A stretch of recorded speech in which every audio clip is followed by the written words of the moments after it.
Здравствуйте, меня зовут Елена Ховард. Я расскажу вам о современной уникальной архитектуре Нарвы, города с многовековой историей.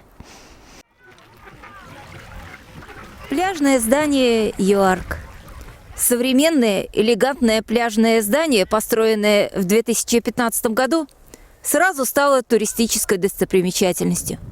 В первую очередь, конечно, благодаря той потрясающей панораме, которая открывается с его трехуровневых смотровых площадок.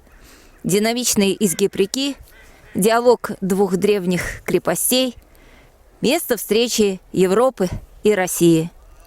Архитекторы Калле Веливорг и Мартин Промик органично вписали современный объект в холмистый ландшафт городского пляжа рядом с древними бастионами. Это здание является объединяющим природы и архитектуры, а также настоящего и прошлого Нарвы.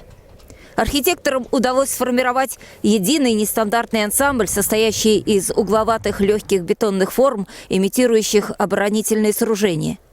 Их дополняют скульптурные навесы, мосты и лестницы, тротуары с оригинальными светильниками в виде деревьев, вышка береговой охраны. В пляжном здании отведены помещения под ресторан, тренажерный зал, игровую и гардеробные комнаты. На фоне типовых застроек советского периода, преобладающих в Нарве, такие нетривиальные авторские проекты смотрятся оригинально и самобытно. Нарва – это не только легенды о былом великолепии города, это и новая уникальная архитектура. Об исторических и современных архитектурных сооружениях вы сможете узнать в новой книге «Нарва. От дачи до дворца» или на выставке с таким же названием в художественной галерее.